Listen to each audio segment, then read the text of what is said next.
I never believed in fate, until the day I found her burner phone in the glove compartment, still warm from her touch.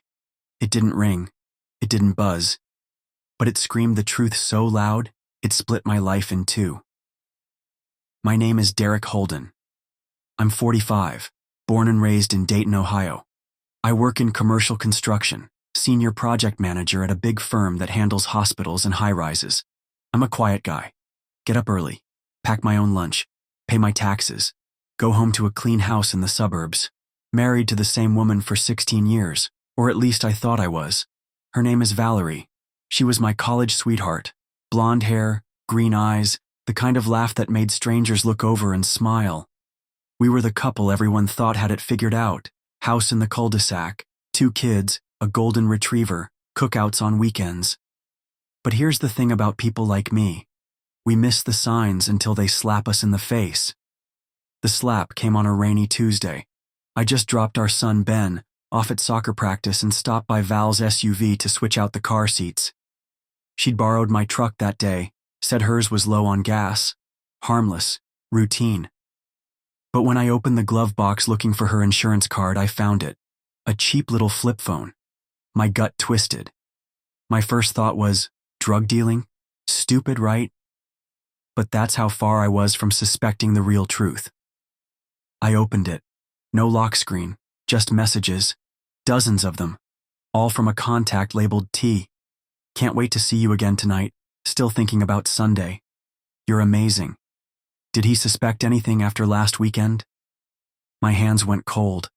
I stood there in the driveway, her phone in one hand, my life in the other, crumbling like drywall dust. Valerie came home 30 minutes later. She kissed me on the cheek, asked what I wanted for dinner. I didn't say a word. Not that night, not the next. I've always been a planner. I build buildings for a living. Every beam, every bolt, calculated. I wasn't about to confront her until I had everything in place, because I wasn't just going to catch her. I was going to ruin her. I didn't sleep that night. While Valerie curled up next to me in our king-sized bed, still wearing the same innocence that once made me fall in love, I stared at the ceiling and listened to the rain tapping the windows. In my hand, beneath the comforter, was her burner phone, hidden under my pillow like a dirty secret that didn't belong to me. The messages kept replaying in my head. Still thinking about Sunday. Did he suspect anything? They were sleeping together. She was sneaking out while I was probably doing the dishes or folding laundry, thinking we were partners. Equal. Soulmates. God, I was such a damn fool. But not anymore. The next morning I played it cool. Kissed her goodbye, packed the kids' lunches, and drove off to work like nothing had changed, except everything had. I took the burner phone with me, of course, made a copy of the SIM card with a reader I picked up at Micro Center during lunch. It took 20 minutes, and when I loaded the contents onto my laptop, it was all there. Messages, call logs, even a few blurry selfies. One of them, taken in a hotel bathroom. She wore a silk robe, the kind I'd never seen before, the kind I didn't buy. She was in a damn hotel. With him. I found the hotel name in one of the texts. Room 412, Franklin Inn. It was 10 miles from our house. That night I poured myself a bourbon and sat in the garage in the dark. That's when I decided this wasn't just about betrayal. It was about justice. I'd built my life around this woman, given her everything. My loyalty, my income, my best years. And she tossed me aside for a guy named T. Who the hell was T? The next few weeks, I became someone I didn't recognize. I installed a GPS tracker under her car, not the cheap kind. A high-end model I ordered online under a friend's name and had shipped to my office. It gave me real-time updates. I tracked her everywhere. She went to yoga on Mondays, like always. But now I noticed she lingered afterward, an extra 40 minutes every time. On Thursdays, she left for book club, but ended up parked outside the same Marriott off I-75. Sometimes for 2 hours, sometimes overnight. Book club, my ass. One night she told me she was having dinner with her sister. I watched her live location pull into a strip mall on Birch Street. 2 minutes later, a black Mercedes pulled up beside her SUV. Out stepped a man I'd never seen before. Maybe 6'1", fit, bald, military posture. So that's T. They kissed, right there in the parking lot, then got into her car and drove away. I followed them, at a distance, to a rental house on the edge of town, one of those small one-level places with an American flag on the porch. She parked in the driveway. He opened the door. She walked in like she'd done it 100 times before. She probably had. That night, I called my brother Ryan. He's a divorce attorney in Cleveland. We hadn't talked in months, but he picked up after the second ring. "I think Valerie's cheating," I said. He didn't say anything at first, then quietly, "You sure?" "I've got GPS logs, hotel names, messages, and photos. I know the guy. I know where he lives." Ryan sighed. "Do not confront her yet. Not until we've got this locked down. You want to walk out of this with your money? Your house, your kids?" "Yes," I said. "Then listen to me, Derek. This is war. And the minute she smells it, she'll start covering her tracks." So we started building a case. Ryan put me in touch with a private investigator, Bill Talbert, ex-cop, old school, sharp as a tack. Within 2 weeks, he had camera footage, stakeout logs, and even recordings of her with T. His full name? Travis Keegan. 49, divorced, works in private security. Figures. The irony? While she was sneaking off with Travis, I was doing her laundry, fixing the leaky sink in the upstairs bathroom, signing birthday cards to her mother. And yet, I didn't rage. Not yet. I was saving that. I was becoming colder, calmer, focused. Then came the final straw. It was a Friday night. I came home early from work. She wasn't expecting me. When I walked through the front door, the house was quiet. No sign of her. I found her in the upstairs bathroom, standing in front of the mirror, wearing the same silk robe from the hotel selfie. She looked startled when she saw me. "Hey, you're home early," she said, forcing a smile. "Yeah," I said, keeping my voice neutral. "Figured I'd surprise you." She walked past me, brushing her perfume into the air. "I'm meeting Rachel for dinner." Rachel was out of town. I knew that. But I just smiled. "Have fun." She left 15 minutes later. I opened my laptop, watched her dot move across the GPS map, straight to the same rental house. It was time. They say revenge is a dish best served cold. I served mine frozen. The weekend after I confirmed everything, the burner phone, the affair, the house, I started planning the takedown like I was building one of my construction sites. Step by step, brick by brick, with a deadline and a blueprint. First, I got my finances in order. Every dollar, every cent. I moved half of our liquid assets into an account under my name only. Nothing shady, just the portion I was legally entitled to. Valerie was careless with money, always had been. Credit cards maxed, Target receipts stuffed in drawers. But I had kept records. I had spreadsheets going back 5 years. Ryan, my brother and lawyer, drew up the documents quietly. Asset inventory, credit statements, and most importantly, a post-nuptial agreement we'd signed 3 years ago. One she didn't remember. Back then, I was going to launch my own firm, and we agreed to protect ourselves. If either of us cheated, the guilty party forfeited all rights to shared property and spousal support. Guess who broke that deal? Next, I met with Bill, the PI. He handed me the final report. Photos, license plate logs, time-stamped hotel receipts. But it was the audio that made my skin crawl. On a Wednesday night 2 weeks prior, Bill had placed a recorder inside a plant near the window of Travis's rental. I hadn't asked for this level of detail. He did it anyway. The result? Valerie's voice clear as day. I told him I was with Rachel. God, he's so clueless. Travis, you think he suspects anything? No, Derek still does the dishes and tucks the kids in. He's not the suspicious type. She laughed after that. Laughed. That was when my love for her died completely. Not in flames. In silence. I didn't tell her anything. Not yet. I wanted one final performance. So I played the role. Loyal husband, tired from work, always home for dinner. The next week I even brought her flowers. She looked at me like I was a stranger. That stung more than I expected, but it made what came next easier. Ryan filed the divorce petition on a Monday morning, at exactly 9 a.m., and with it, a full motion. Infidelity, breach of post-nup, custody request, asset protection freeze, and a temporary restraining order, because I had reason to believe she was planning to move funds. Her browser history said so. Valerie had no idea any of this was happening. Yet. The next day, I took a half day at work, picked the kids up from school early, took them to my sister's place 2 towns over for a special night with cousins. Then I drove home. Valerie was in the kitchen, pouring herself a glass of wine. The same silk robe. Always that robe. She turned and smiled. "Hey babe, you're early." "Yeah," I said, slipping the manila envelope onto the counter. "Thought I'd catch you before dinner." She glanced at the envelope. "What's this?" "Go ahead, open it." She flipped it open. Her smile faltered, then vanished. Her lips moved, but no sound came out. What is this, Derek?" "It's everything, Val. The texts, the hotel logs, the recordings, the burner phone. You left it in your glove compartment. That's how I found out." She turned pale. I can explain." "No." I cut her off, calm and sharp.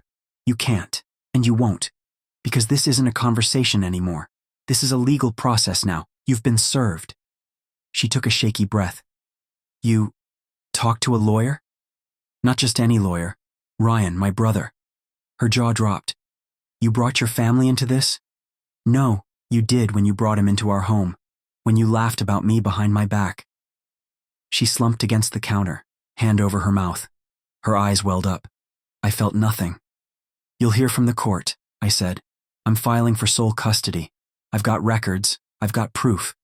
You broke the post-nup, Val. You get nothing. No house, no alimony, not even your SUV.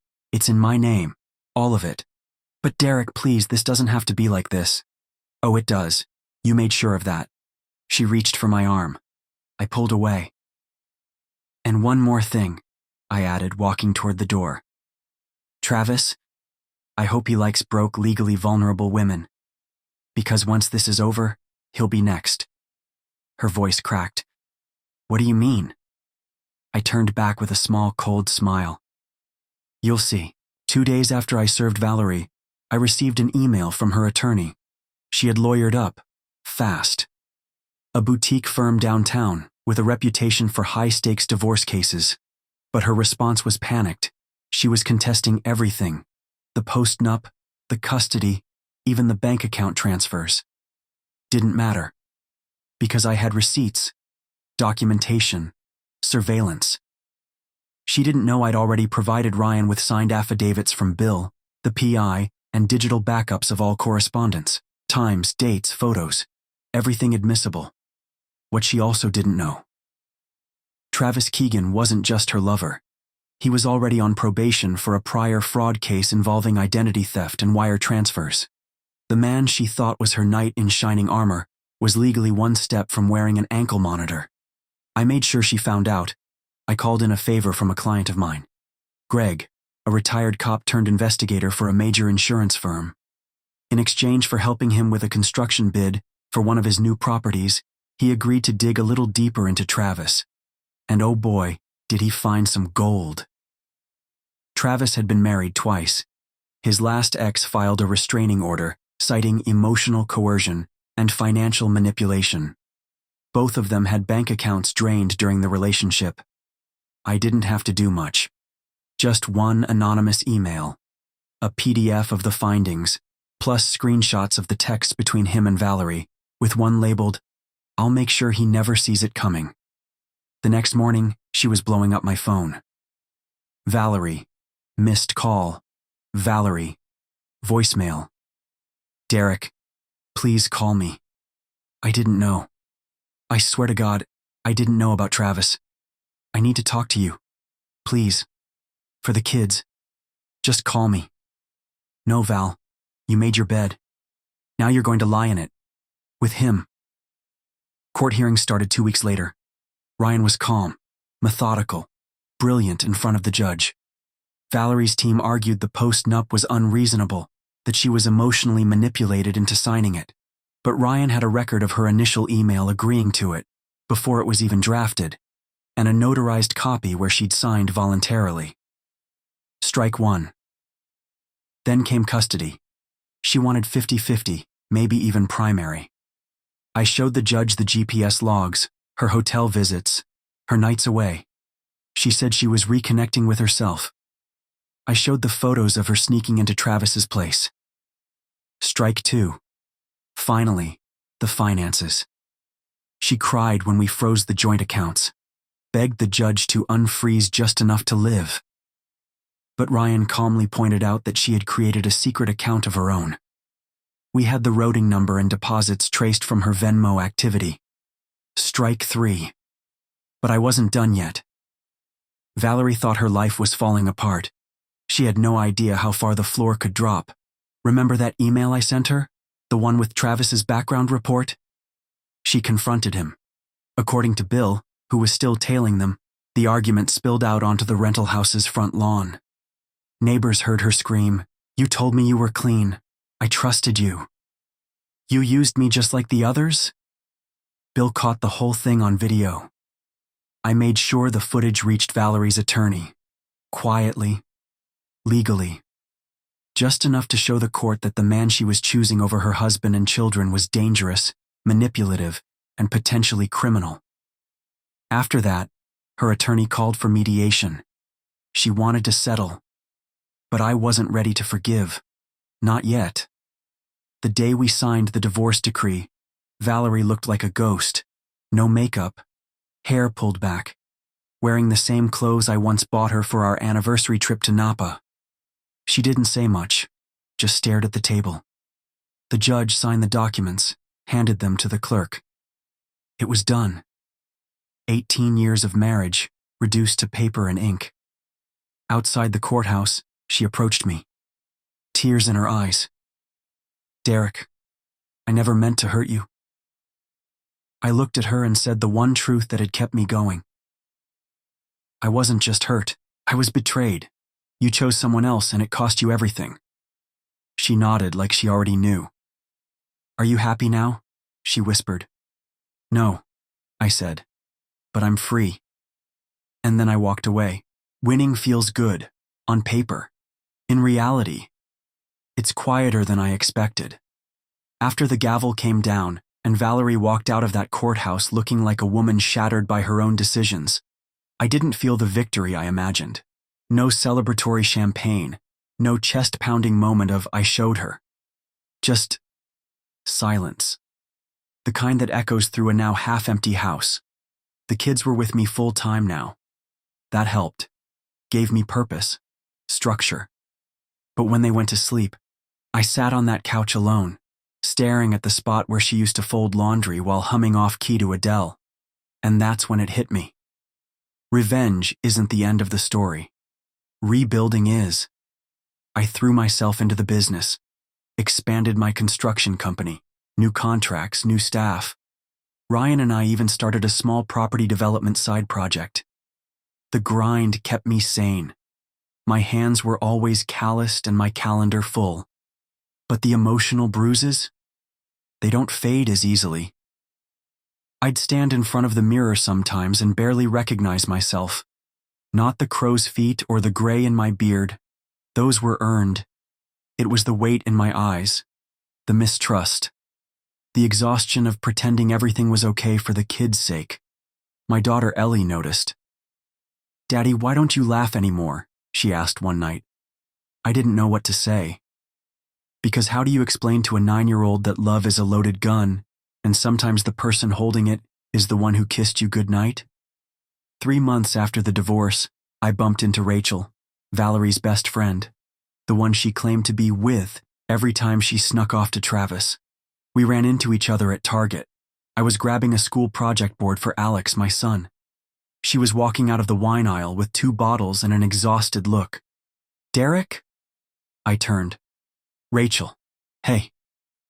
There was an awkward pause. Then she set her basket down and looked at me with a frown. "I'm sorry," she said quietly. "For what?" "For covering for her. I didn't know how deep it went until it was too late. She lied to me too." I just nodded. What else could I say? "She ruined everything," Rachel whispered.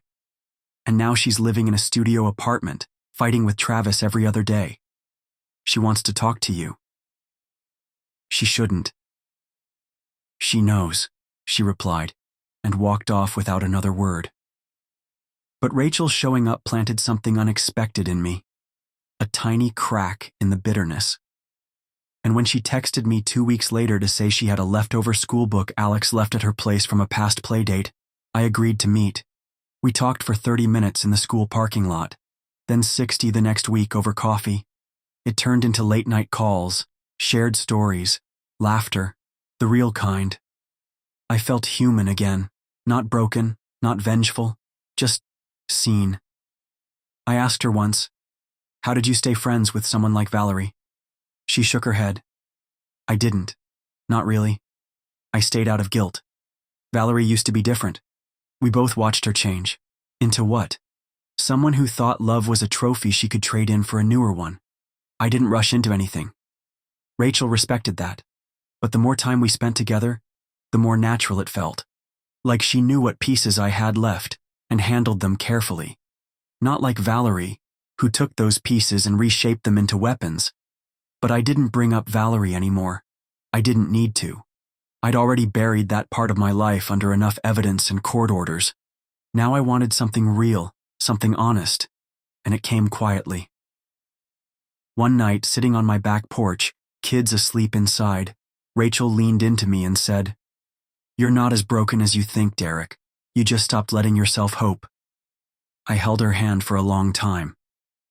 And let that hope back in. Valerie called once. Blocked number. I let it go to voicemail. "Hey, I don't expect you to answer. I'm sorry. Not because I got caught, but because I really did love you once. And I hope one day you find something better than what we had. You deserve it."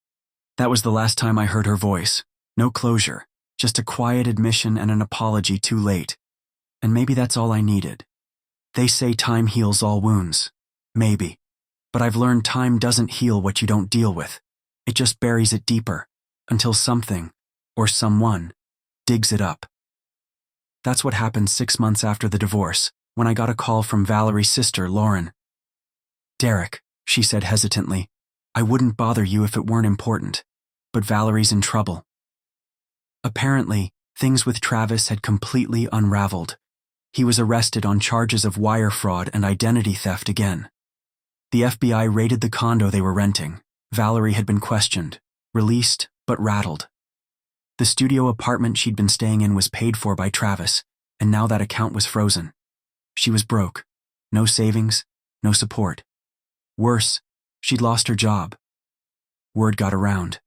Someone had leaked her scandal to the company board, and with HR reviewing her extramarital entanglements and breach of conduct clauses, they terminated her contract quietly. She was couch surfing between friends, spiraling.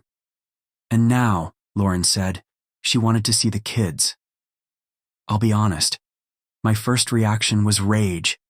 After everything, the lies, the betrayal, the legal warfare, now she wanted to play Mother of the Year? But I took a breath. Because this wasn't about me anymore.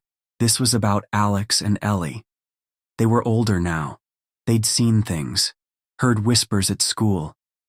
Ellie cried once when she asked if her mommy chose another family.